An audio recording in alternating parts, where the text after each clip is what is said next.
لا إله إلا الله لا إله إلا الله لا إله إلا الله محمد رسول الله لا إله إلا الله لا إله إلا الله لا إله إلا الله محمد رسول الله لا إله إلا الله لا إله إلا الله لا إله إلا الله محمد رسول الله لا إله إلا الله لا إله إلا الله لا إله إلا الله محمد رسول الله لا إله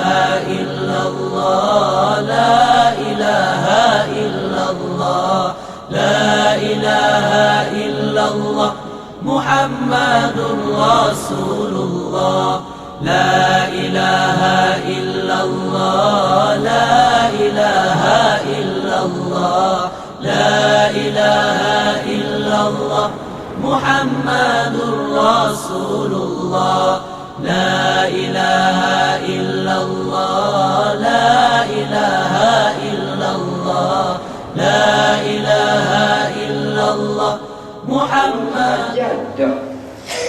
Ajar dah ni, bapak wajib ajar. Ni sifat wajib bagi Allah. Ni sifat mustahil atas Allah. Ni sifat harus bagi Allah. Ajar kepada anak kita, baik anak lelaki maupun perempuan. Bila kita ajar kepada anak kita, boleh pahala. Soal anak kita reti ke tak reti, faham ke tak faham, walaupun tak layak lagi usia tu, tapi kita ajar kepada anak kita benda-benda demikian, kita dapat pahala. Sebaliknya, kalau kita abai apa yang kita ni kata, kita langsung tak peduli ajar-ajar anak-anak terhadap ajar apa, ajar agama ni, akidah kita tak ajar kepada anak kita, maka berdosa naik atas bapa. Naik atas bapa. Masuk dalam akaun kita. Besok bila dia mukallaf, bila dia mukallaf, dia tak belajar juga, duduk dengan jahil juga, maka dosa jahil dia pun masuk dalam akaun ibu bapa dia, masuk dalam akaun pok dia, mak dia lah pok. Waktu kecil kita tak ajar, bila tak ajar dia tak erti, jahil. Besar dia pun dia tak belajar juga. Dosa tu direct masuk pak kita. Dia pun berdosa, kita pun berdosa. Pok berdosa kerana tak ajar, anak tu berdosa kerana tak belajar. Ni tengok. Sebaliknya kalau waktu kecil ni kita ajar dah, kita ajar, kita ajar boleh pahala. Soal dia reti tak reti tu bab lain. Bila dia balik, dia besar, dia tak boleh belajar segak jalan. Maka kita lepas dah daripada dosa dia tak belajar, maka dia dah menanggung dosa dia tak belajar dia. Jadi anak kita buat pahala masuk kepada bapa. Anak kita buat dosa tak masuk kepada bapa. Sebab apa? Sebab kecil hari tu kita ajar dah, kita asuh dah. Ini benda wajib dosa buat kita asuh dah. Kita asuh sampai dia mukallaf. Bila dia mukallaf ni, dia boleh buat diri sendiri dah. Dia buat benda baik, dia boleh pahala, kita pun boleh pahala rakyat. Katalah dia buat dosa, dia lah menanggung, kita tak menanggung dah dosa dia. Sebab kecil hari tu kita ajar dah. Sekiranya waktu kecil langsung kita tak ajar, langsung kita tak ambil berat tentang agama terhadap anak kita, situ dah satu dosa. Bila dia mukallaf, dia buat dosa tu pergi atas pak kita. Tu dah bezanya. Ni takut. Sebab itulah wajib atas ibu bapa mengajar anak-anak. Cuti-cuti sekolah ni carilah tuition agama, kelas-kelas agama, ken solat ke, ken akidah. Kita bila tak sana 2 minggu ke atas minggu, bayar tak ada masalah. Kita korbanlah duit, korbanlah masa untuk anak kita ni memahami agama, memahami akidah. Kita semai ke benih-benih agama ni sebelum dia balik lah kita. Kita tanam benih agama, benih akidah, benih akhlak dalam kepala anak kita, dalam hati anak kita, dalam kehidupan anak kita. Mudah-mudahan bila dia besar, dia hidup dalam suasana beragama. Itulah kalau ibu bapa ambil berat apa yang ulama kata. Kalau semua ibu bapa ni cakna ambil berat apa yang ulama kata, selesai masalah keruntuhan akhlak, selesai masalah gejala sosial, selesai masalah zina, minarok, buah bayi dan sebagainya. Tapi oleh kerana kita tak memandai berat apa yang ulama kata, didiklah semenjak 7, 8, 9, 10, 11, 12, kita tak peduli, maka inilah akibat kesal daripada ketidakpedulian kita, maka kita menanggung juga risiko apa yang berlaku di hari ini. Ini kesal daripada kita tak peduli. Kita kena ambil berat. Ada hikmah dah Nabi suruh kita ibu bapa 7 tahun aja, 10 tahun kena watai kalau tinggal. Ini tengok, Masya Allah, dia hari ini siap berluasa dalam Malaysia kita ni. Satu orang ulama Saudi, dia pergi di Perancis gitu, dia pergi di sana. Bila dia pergi sana, dia tengok sana banyaknya, dia tengok sana, di sana ada akhlak orang Islam. Walau di sana tidak ada orang Islam, Islam hanya minoriti je. Tapi bila dia balik di Mesir, dia tak nampak pun akhlak orang Islam ada di Mesir. Walau di Mesir ni majoritinya umat Islam. Ini di negara barat adanya akhlak nilai-nilai Islam. Bila balik kepada negeri yang banyaknya Islam, tak nampak pun akhlak Islam. Maknanya orang Islam tidak mengamalkan Islam dalam kehidupan. Sebaliknya orang yang kafir, dia amal Islam dari segi tepat masanya, dari segi kebersihannya, sopan santunnya dan sebagainya.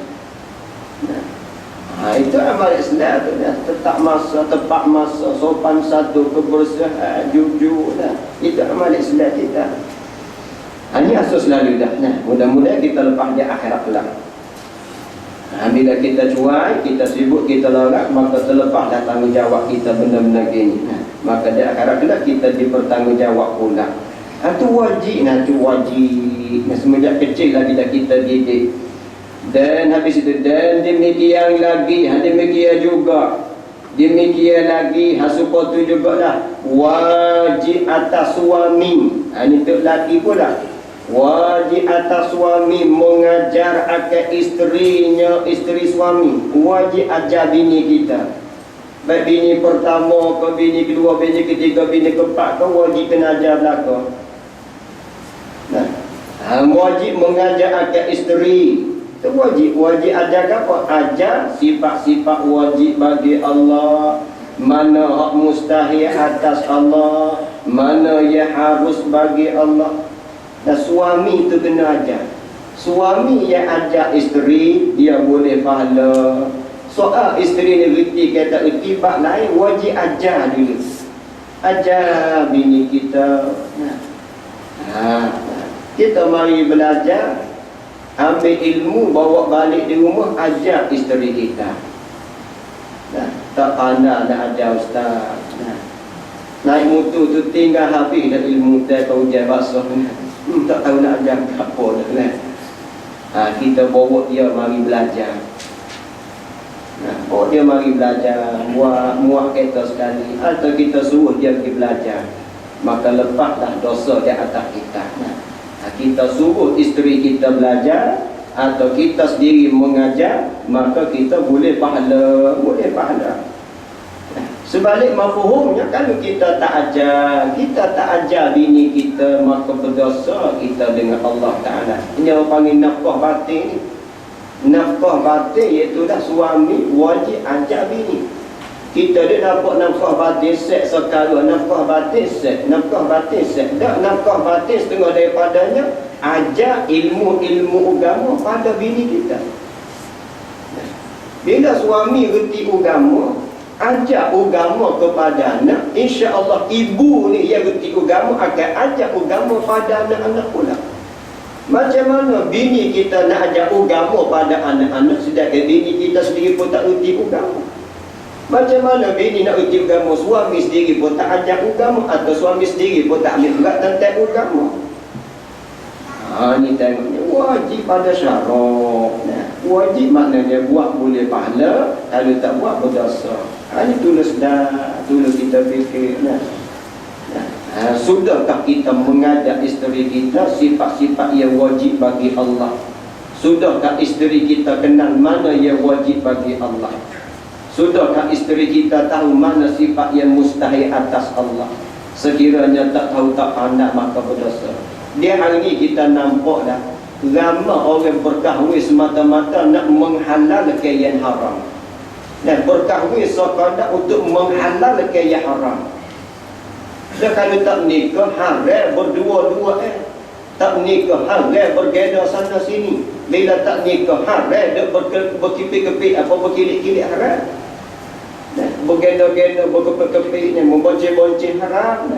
Bila nikah, halal segala-galanya. Nak kepik ke, jangan pijak tak pijak haram pula nak. Kepik ke, belik ke, cium ke, dapat, itu halal segala-galanya. Jadi nampak-nampak kahwin itu setakat tu je. Isteri dengan pakaian seksi, dengan tak tuduh rambut, Masya Allah, tak tegur, tak. Bini ni kalau suami asuh lalu tak ada masalah. Nikah hari ni, besok didik selalu dah. Nikah hari ni, besok kita asuh. Dia akan jadi nuru kita. Asuh selalu dah. Ini kita kena ambil juga rakyat tentang akhirat. Itu wajib atas suami. Ini fikirlah macam mana kita nak isteri kita reti agama. Dengan bahawa kita ajak dia mari tempat belajar, atau kita beli CD agama pasal dalam kereta, beli CD agama pasal atas rumah. Biar tahu bulan Rajab ni bulan Isra Mi'raj, biar tahu benda-benda agama begitu. Dan penghulu ni, kalau Tok Ngulu mengajar akan sahyanya akademik itu, Tok Ngulu dia kena ajar saya. Supaya kita boh di pejabat, kita boh di pejabat, kena ajar kepada staf kaki tangan kita. Kita boh di kilang, kena ajar pekerja-pekerja kita di kilang. Begitu kita sebagai KJL, kena ajar kepada rakyat kita ilmu-ilmu agama. Sebab tu baik KJL Malaysia, kau KJL Kelantan, kau KJL mana-mana, wajib ajar pada rakyat ilmu-ilmu agama. Itu masalah ilmu akidah. Sebab itulah tanggungjawab KJL-nya, setiap sekolah mesti ada pelajaran akidah. Dan masalahnya bila akademik tak ada akidah, agama ada akidah. Jadi sebagaimana matematik wajib lulus, Inggeris wajib lulus, bahasa Malaysia wajib lulus, mata pelajaran akidah pun wajib lulus juga. Biar setara dengan mata-mata pelajaran lain. Hanya jadi masalah. Bila mana setiap sekolah bermula daripada perang, sekolah rendah, menengah, tinggi, tingkatan tinggi, universiti dan sebagainya, setiap sekolah itu terapkan akidah. InsyaAllah rakyat kita akan sedar, rakyat kita akan berakidah. Dalam mata pelajaran terapkan dosa zina, dosa minarok, dosa rasuah. Bila setiap sekolah kita terap dosa zina, dosa minarok, dosa rasuah, bila rakyat kita, bila dia besar, bila dia berpelajaran, bila dia berjawatan, dia tahu, oh zina haram hukumnya, rasuah hukumnya haram, kesannya dunia, kesan di akhirat, semua ada dalam Islam. Tapi bila mata pelajaran agama ditutup, disembunyi, disusun, maka akhirnya rakyat kita buta agama. Bukan kalau nak cari sendirilah. Kalau mata pelajaran kita lain kita boleh paksa, agama pun kita paksa. Berdosa kajian yang tak ambil buat benda-benda begini. Tanggungjawablah di akhirat kata. Kita membiarkan rakyat kita jahil dalam bab akidah. Benda lain kita perwajib, tapi hak agama kita tak perwajib. Ini tangguhlah di akhirat kelak. Ini dahsyatnya. Bahkan mata pelajaran Jawi pun dihapus pada tahun 1965 atau 50 gitulah, dihapusnya tulisan Jawi. Kesal daripada hapus tulisan Jawi lah, dia hari ini banyak orang buta Al-Quran, celak internet tapi buta Al-Quran, celak IT tapi buta agama. Itu sedikit sebanyak kesal daripada penghapusan tulisan Jawi. Ini tengok bahaya, kita tak nampak. Dan inilah kesan yang kita tanggung di hari ini. Mau siap sana sini, bala sana sini. Habis di situ. Kita nak mengaji ilmu suludin, pasti kata guru ni betul-betul mahir dalam bab ilmu suludin. Haram kita mengaji ilmu suludin dengan orang yang tak mahir dan tiada mengambil daripada gurunya. Maka adalah pada zaman sekarang ini, sekarang maksudnya zaman Syekh Abdullah ni lagi, bukan zaman 2012 ni. Nah, pada zaman sekarang ini beberapa ramai daripada manusia yang mendakwa dirinya alim, yang mengajarlah ia akan manusia yang awam dengan pengajaran yang menyesatkan hamba Allah. Dengar. Dia hari ini banyak dakwa je alim. Sebenarnya tidak alim pun menyesatlah manusia ramai. Ini jaga berhati-hati, pilihlah guru kita nak mengaji ilmu agama. Tengok guru kita balah mana akhlak dia, balah mana perwatak ke, percakap ke, pakaian, pergaulan sosial dia macam mana. Penting juga kita pilih akhlak guru kita sebelum kita mencari ilmu daripadanya. Apatah lagi ilmu yang berkait dengan akidah, lagi-lagi penting kita mengamati. Habis di situ insya-Allah kita akan sambung ke datang pula. Dan setengah daripada mereka itu orang alim yang sesat berpegang dengan ayat Quran yang mutasyabihat. Wanfa'na bima 'allamtana wa 'allimna ma yanfa'una warzuqna 'ilman yanfa'una. Allahumma faqihna fid din wa 'allimna al-hikmata wa at-ta'bi walhamdulillahi rabbil alamin. Terus mai syak kita ada semaya aja. Kerana ada hamba Allah kita difitnahnya, dia ni tak curi barang orang curi dia letak rumah dia, jadi dia dah jadi mangsa. Kita sebenarnya mudah-mudahan Allah Ta'ala angkat fitnah di atasnya. Jadi kita insya-Allah Aisyah bagi kita pada sama kita sebagai jamaah semuanya ajar.